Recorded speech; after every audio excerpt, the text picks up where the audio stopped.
Hello everyone, इस video में हम major grasslands of the world को डिस्कस करेंगे जो कि एग्जाम के लिए इंपॉर्टेंट टॉपिक है। ये आपके सभी एग्जाम्स जैसे SSC, CGL, CPO, banking, NTPC, इन्हीं सभी एग्जाम्स के लिए इंपॉर्टेंट है। तो प्लीज़ इस टॉपिक को अच्छे से कीजिए। कुछ इंपॉर्टेंट आपको ग्रासलैंड्स याद करने हैं जिनसे डायरेक्टली एग्जाम में क्वेश्चन पूछा जाता है, तो इसलिए आप +1 मार्क्स ईजिली स्कोर कर सकते हैं अपने एग्जाम में। तो स्टार्ट करते हैं ग्रासलैंड्स ऑफ वर्ल्ड के साथ, जो कि सभी एग्जाम्स के लिए इंपॉर्टेंट है।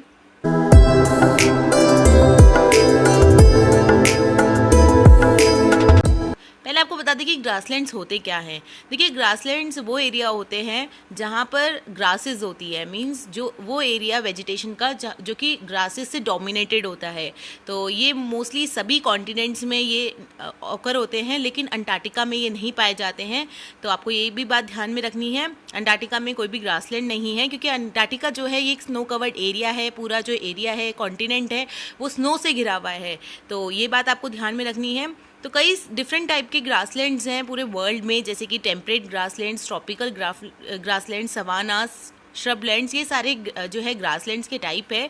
तो देखिए, आपको एक चीज़ याद रखनी है, जो ग्रासलैंड्स होते हैं सदर्न हेमिस्फीयर के, उसमें मोर प्रेसिपिटेशन होती है। जो ग्रासलैंड्स होते हैं नदर्न हेमिस्फीयर से, उनसे ज़्यादा प्रेसिपिटेशन वहाँ पर पाई जाती है। तो एक पॉइंट है। तो ये ग्रासलैंड्स के बारे में हमने आपको बताया। अब हम आपको बताते हैं ट्रॉपिकल और टेम्परेट ग्रासलैंड्स के बारे में। देखिए, ट्रॉपिकल ग्रासलैंड्स जो होते हैं ये वार्म ईयर अराउंड होते हैं, और but usually have a dry and rainy season. तो इसमें जो है सीज़न जो है ड्राई और रेनी होता है। तो ये चीज़ आपको ध्यान में रखनी है। तो आपको एक चीज़ ध्यान में रखनी है कि जो अफ्रीका का जो सवाना ग्रासलैंड है, अफ्रीका में सवाना ग्रासलैंड है, वो एक ट्रॉपिकल ग्रासलैंड है। तो ये पॉइंट आपको ध्यान में रखना है। नेक्स्ट आता है टेम्परेट ग्रासलैंड। तो इसमें जो एवरेज रेनफॉल है वो 25 से लेकर 75 सेंटीमीटर्स तक यहाँ पर रेनफॉल पर ईयर होती है, और इनकी जो ग्रासेस होती है वो काफ़ी शॉर्ट होती है, और आपको ये चीज़ ध्यान में रखनी है। तो कई ग्रासलैंड्स हैं टेम्परेट टाइप के ग्रासलैंड्स। तो 2 टाइप के ग्रासलैंड्स हमने कवर किए हैं, ट्रॉपिकल ग्रासलैंड्स और टेम्परेट ग्रासलैंड्स।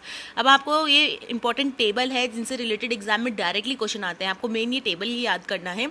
ग्रासलैंड्स और ट्रॉपिकल ग्रासलैंड्स और टेम्परेट ग्रासलैंड्स के बारे में जस्ट आपको एक व्यू लेना था, बाकी अब आपको ये टेबल याद रखना है। देखिए, ऑस्ट्रेलिया जो है, यहाँ पर जो ग्रासलैंड्स होते हैं वो डॉन्स के नाम से जाने जाते हैं। तो प्लीज़ ये याद कर लीजिए, एग्जाम में पूछा जाता है कि जो ग्रासलैंड्स जो कि अफ्रीका में पाए जाते हैं उनका क्या नाम है। तो ये डॉन्स के नाम से जाने जाते हैं। देखिए, साउथ अमेरिका में जो अर्जेंटीना और यूरुग्वे के जो ग्रासलैंड है उनको बोलते हैं पंपास, और अगर आप वेनेजुला के साउथ अमेरिका के जो ग्रासलैंड्स पूछे जाए वो है ल्यानोस। तो ये आपको याद रखना है। वेनेजुला में जो साउथ अमेरिका की कंट्री है, सबसे नॉर्दर्न मोस्ट कंट्री है ये, तो वहाँ पर ल्यानोस बोला जाता है। साउथ अमेरिका में अगर आप देखेंगे मैप में, तो अगर आप मिड साउथ अमेरिका में देखेंगे तो वहाँ पर बोला जाता है सेल्वास, और साउथ अमेरिका में अर्जेंटीना और उरुग्वे की कंट्रीज में बोला जाता है पंपास। तो 3 अलग अलग नेम हैं जिनके बारे में आपको याद रखना है। पंपास मेनली एग्जाम में पूछा जाता है कि साउथ अमेरिका का पंपास है, बाकी दोनों भी आपको याद रखना है, सेल्वास और ल्यानोस। तो ये ग्रासलैंड्स है साउथ अमेरिका के। नॉर्थ अमेरिका के जो ग्रासलैंड है उनको बोलते हैं प्रेरीज। ये भी काफ़ी इंपॉर्टेंट है, कई बार एग्जाम में डायरेक्टली पूछा जाता है एसएससी में। तो नॉर्थ अमेरिका के ग्रासलैंड्स को बोला जाता है प्रेरीज। अफ्रीका और ऑस्ट्रेलिया के ग्रासलैंड को बोला जाता है सवाना। देखिए, ऑस्ट्रेलिया का आपको मेन डॉन्स ही याद रखना है, अफ्रीका का आपको याद रखना है सवाना, और ऑस्ट्रेलिया का डॉन्स। तो आपको कंफ्यूज नहीं होना है। साउथ अमेरिका का हमने आपको बताया सेल्वास। यूरोप और नॉर्दर्न एशिया का है स्टेपे। तो स्टेपेज जो हैं वो यूरोप के ग्रासलैंड्स हैं, और यूरोप और एशिया का है त्यागा। तो देखो, आपको नाम याद रखना है, अलग अलग नाम से जाने जाते हैं। साउथ अफ्रीका का अगर आपसे पूछा जाए, अफ्रीका का सवाना है, लेकिन साउथ अफ्रीका जो सदर्न मोस्ट अफ्रीका है वहाँ पर है वेल्ड्स। तो वेल्ड्स जो है वो साउथ अफ्रीका जो कंट्री है वहाँ पर वेल्ड्स के नाम से ग्रासलैंड्स को जाना जाता है। वेनेजुला साउथ अमेरिका जो है वहाँ पर ल्यानोस।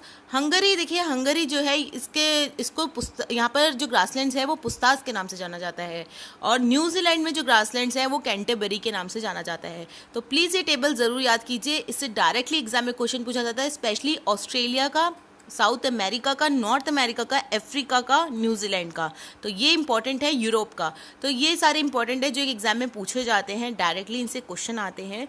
तो प्लीज़ ये टेबल बाय हार्ट याद कर लीजिए, स्क्रीनशॉट ले लीजिए इस टेबल का, ताकि आप एग्जाम के लिए अच्छे से रिवाइज कर सकें। तो ये था वीडियो जो कि ग्रासलैंड्स पे है, और आप मैप में देख सकते हैं, नॉर्थ अमेरिका में प्रेरीज, साउथ अमेरिका में पंपास, साउथ अफ्रीका में वेल्ड, और अगर आपसे अफ्रीका का पूछा जाए तो सवाना, और एशिया का यूरोप का होता है स्टेपे, और अगर आप ऑस्ट्रेलिया कॉन्टिनेंट का देखें तो वहाँ पर है डाउन्स। तो ये चीज़ आपको सारे याद रखने हैं। और आप अंटार्कटिका में देख सकते हैं कोई भी ग्रासलैंड नहीं है, क्योंकि वहाँ पर जो है टोटल जो स्नो एरिया है वहाँ पर पाया जाता है, तो इसलिए वहाँ पर कोई भी ग्रासलैंड नहीं है। तो इस तरीके से आप याद कर सकते हैं। तो ये वीडियो था जो कि ग्रासलैंड्स पे हमने आपको दिया, ताकि आप एग्ज़ाम के लिए अच्छे से प्रिपेयर कर सकें। तो एक चीज़ आपको बता दें कि अगर आपको वीडियो अच्छा लगता है तो प्लीज़ वीडियो को लाइक और शेयर ज़रूर कीजिए, क्योंकि आपका लाइक और शेयर काफ़ी इंपॉर्टेंट है, हमारे लिए बहुत सपोर्ट मिलता है। तो और इस वीडियो का फीडबैक ज़रूर दीजिए कमेंट सेक्शन में। आपको कैसा लगा वीडियो प्लीज़ कमेंट सेक्शन में ज़रूर बताइए। और साथ में जिस तरीके का आपको वीडियो चाहिए कोई टॉपिक पे, तो उसको भी कमेंट सेक्शन में डायरेक्टली आप बता सकते हैं। So thank you everyone.